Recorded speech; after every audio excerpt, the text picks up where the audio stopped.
जैसा कि हमारे बीच में पढ़ा गया नीति वचन उसका 7वां अध्याय उसके 6 पद से लेकर 27वें पद तक। यह काफ़ी शब्दों में समझाया गया है, लेकिन समझाने का एक ही लक्ष्य है कि हम इसे पराई स्त्री को सुनते और पढ़ते चले जा रहे हैं, जिसका हम जो ध्यान करते हैं कि ये किसकी ओर इशारा करता है, तो ये एक साधारण रूप में स्त्री की ओर भी इशारा करता है जो पराई है, अपनी नहीं है, और ये एक पराए जिसे कहा जाए कि शिक्षा की ओर भी इशारा करता है। यानी कि जो शिक्षा हमने पाई है अपने पिता परमेश्वर के वचनों के द्वारा, उस शिक्षा की ओर भी इशारा करता है, और दूसरा ये पराई स्त्री की ओर भी इशारा करता है। अब यहाँ हम 6 पद में पढ़ते हैं, मैंने एक दिन अपने घर की खिड़की से अर्थात अपने झरोके से झांका, तब मैंने भोले लोगों में से एक निर्बुद्धि जवान को देखा। वह उस स्त्री के घर के कोने के पास की सड़क पर चला जाता था और उसने घर का मार्ग लिया। उस समय दिन ढल गया और संध्या काल आ गया था, वरन रात का घोर अंधकार छा गया था। यहाँ एक पुरुष के विषय में प्रभु का वचन हमें इस तरीके से बताता है कि एक भोला पुरुष, एक सीधा निर्बुद्धि, फिर उससे बाद में कहा गया है। भोले लोग क्या है कि अपने घात किए जाने का कारण ठहरेंगे, हमने जैसा कि प्रभु के वचन में पढ़ा है। निर्बुद्धि लोग अपने ही दुश्मन हो जाएंगे, ये भी हमने पढ़ा है। अब नए नियम को अगर हम पढ़ते हैं तो प्रभु का वचन बताता है कि प्रभु ने संसार के मूर्खों को चुन लिया है ना। अब मूर्खों को क्यों चुन लिया है? क्योंकि बुद्धिमान और जो तेज तर्रार चतुर लोग हैं वो ऑटोमेटिकली जानते हैं कि उन्हें ऐसे रास्तों पे नहीं जाना है, लेकिन जो निर्बुद्धि और मूर्ख लोग होते हैं वही ऐसे रास्तों पर, ऐसी डगरों पर जाते हैं। तो यहाँ बता, जैसा वर्णन किया गया है कि एक पुरुष को देखा, और वो कहते हैं आपका एक स्त्री को खड़े हुए देखता है, यानी कि एक स्त्री को भी समझ सकते हैं, एक पराई शिक्षा को भी समझ सकते हैं। देखता है और वो उसके पीछे हो लेता है, चल देता है, और वो कहाँ पहुँचता है? घोर अंधकार जिस तरीके से किसी रास्ते पे हमें मिल जाए और हमें कुछ सुझाई ना दे, दिखाई ना दे, उस तरीके से वो उस घोर अंधकार की सी दशा में पहुंच जाता है, क्योंकि उसके पैर जो हैं पराई की तरफ चल दिए हैं, चाहे वो स्त्री हो चाहे वो शिक्षा हो, है ना, वो उस पराई शिक्षा की तरफ चल दिए हैं। क्यों? क्योंकि स्त्री की तरफ अगर देखें, पराई या पराये पुरुष की तरफ कोई स्त्री जाए तो उसके लिए भी लास्ट में क्या है? अंधकार ही है। क्योंकि जीवन का जो सर्वनाश है वो परमेश्वर पिता हमें पराये रिश्तों में बता देता है कि अंत तुम्हारा क्या होना है, तो वो भी एक अंधकार ही है। और अगर हम पराई शिक्षा को समझें तो वो भी लास्ट में क्या है? एक अंधकार ही है। क्योंकि परमेश्वर पिता जो है एक जीवित परमेश्वर है, एकमात्र परमेश्वर है। वो 2, 3 या हजारों में नहीं बटा है, वो सिर्फ एक और एक है, जिसे सभी धर्म निराकार परमेश्वर गॉड के रूप में मानते हैं। तो वो हमें ये शिक्षाएं बता रहा है कि देखो मेरी ही शिक्षाएं तुम्हें भली हैं। पिछले जैसे पदों में हमने पढ़ा है कि इन्हें उंगलियों में बांध लेना, ठीक है कि नहीं, इन्हें अपने कानों की ओट नहीं होने देना। तो परमपिता परमेश्वर का आज जो वचन है हमें इन सब बातों को दोबारा से एक स्त्री और एक पराई शिक्षा के रूप में बता रहा है कि अगर हम इसके पीछे उस पुरुष की तरह चले जाते हैं जो निर्बुद्धि है, भोला है, तो क्या होगा? हमारे लास्ट जीवन में क्या है कि अंधकार छा जाएगा। 10वें पद में, और उससे एक स्त्री मिली जिसका भेष वेश्या का सा था, और वह बड़ी धूर्त थी। वह शांति रहित और चंचल थी और अपने घर में न ठहरती थी। कभी वह सड़क में, कभी चौक में पाई जाती थी, और एक एक कोने पर वह बाट जोती थी। तब उसने उस जवान को पकड़कर चूमा और निर्लज्जता की चेष्टा करके उससे कहा, मुझे मेल बलि चढ़ाने थे और मैंने अपनी मन्नतें आज ही पूरी की हैं। इसी कारण मैं तुझसे भेंट करने को निकली। मैं तेरे दर्शन की खोजी थी, सो अभी पाया है। मैंने अपने पलंग के बिछौने पर मिस्र के बेल बूटे वाले कपड़े बिछाए हैं। मैंने अपने बिछौने पर गंधरस, अगर और दालचीनी छिड़की है। इसलिए अब चल, हम प्रेम से भोर तक जी बहलाते रहें, हम परस्पर की प्रीति से आनंदित रहें।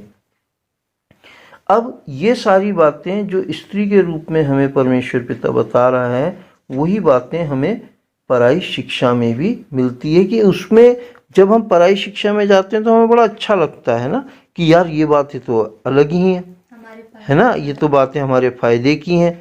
जैसे झूठ बोलना है, लालच करना, ठीक, किसी को धोखा देना, ये सब बातें बड़ी फायदे की हैं। ऐसा करने से क्या जा रहा है, लेकिन वो सुंदरता की और लालच की बातें जो हैं वो हमारे लिए क्या है, फंदा है। जैसे कि एक स्त्री, जैसा कि यहाँ वर्णन किया गया है कि वो किस तरीके से बता रही है कि मैंने तेरे लिए ये सब कुछ किया है ना, कि हम ताकि अपने जीवन को, रात भर को हम खुशी से, यानी कि अंधकार को, रात भर लिखा हुआ है, इसका मतलब अंधकार में चलते हुए अपने जीवन को परस्पर एक दूसरे की प्रीति से बढ़ाएं। लेकिन परमेश्वर ने हमें क्या है, स्वयं परमेश्वर ज्योति है और हमें उसने अपनी ज्योति की संतान ठहराया है। तो हमारे जीवन में ये अंधकार की बातें नहीं होनी चाहिए। क्यों? क्योंकि चाहे पराई स्त्री के साथ अंधकार में रात बितानी हो, चाहे पराये शिक्षा में हमें अपनी रात गुजारनी हो, वो रात के अंधकार के ही समान है। आगे लिखा है 19वें पद में, क्योंकि मेरा पति घर में नहीं है, वह दूर देश को चला गया है, वह चांदी की थैली ले गया है और पूर्णमासी को लौट आएगा। ऐसी ही बातें कहकर उसने उसको अपनी प्रबल माया में फंसा लिया और अपनी चिकनी चुपड़ी बातों से उसको अपने वश में कर लिया। वह तुरंत उसके पीछे हो लिया और जैसे बैल कसाई खाने को व जैसे बेड़ी पहने हुए कोई मूढ़ ताड़ना पाने को जाता है। कैसे हो गया वो? एक निर्बुद्धि पशु सरीखा, जैसे कि किसी पशु को हम बांध दें गले में, तो वो मीठी मीठी बातें सुनकर कि भाई लालच अच्छा है, पराई शिक्षा क्या है। मैं कई बार लोगों से बातचीत करता हूँ तो क्या लोगों से सुनता हूँ, अरे ईमानदारी में क्या रखा है, सिर्फ पेट भर सकते हैं।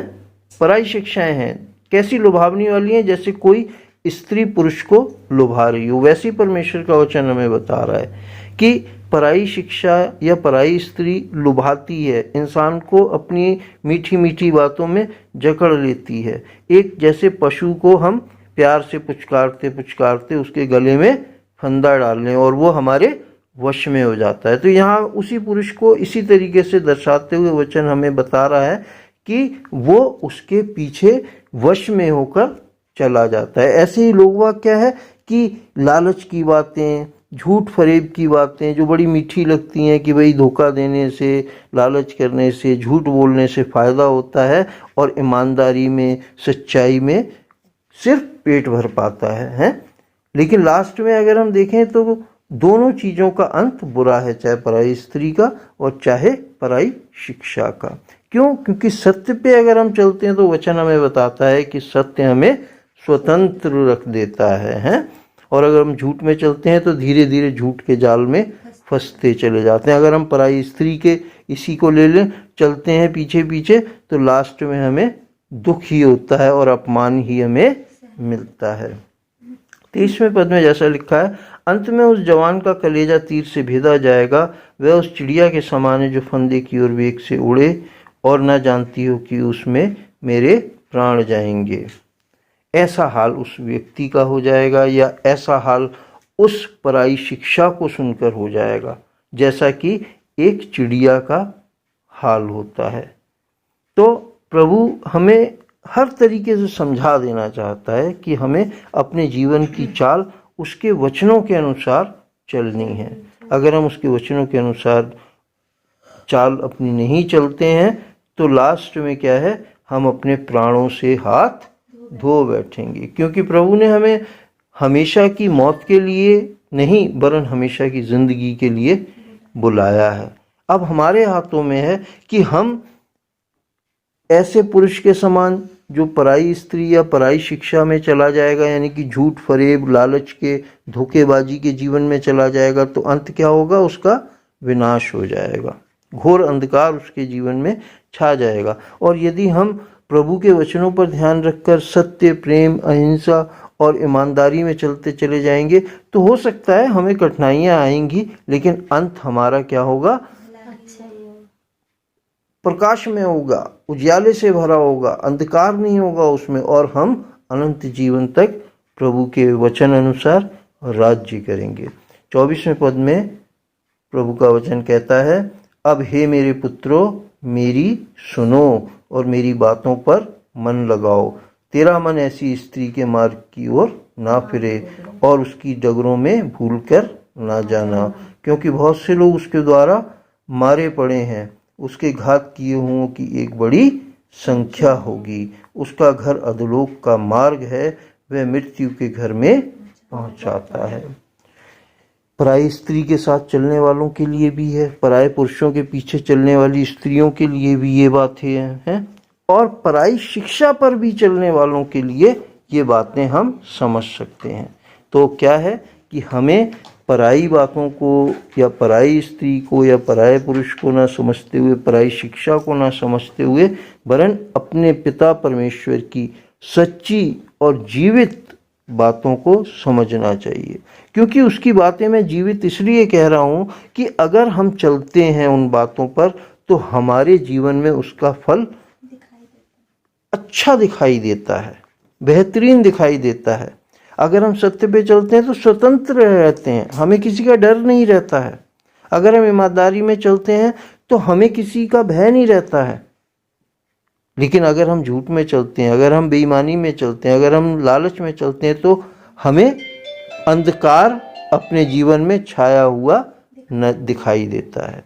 तो हमें सबको जो वचन को पढ़ते और सुनते हैं, समझते हैं, उन्हें ये चाहिए कि वो परमपिता परमेश्वर के वचनों को अपने जीवन में अपनाएं और सत्य के मार्ग से अपने को ना भटकने दें, सत्य की शिक्षा से अपने आप को ना भटकने दें। पिता परमेश्वर के वचन के पढ़े और सुने जाने पर बहुतायत से आशीष हो। प्रभु यीशु मसीह के नाम में आमीन, आमीन, आमीन।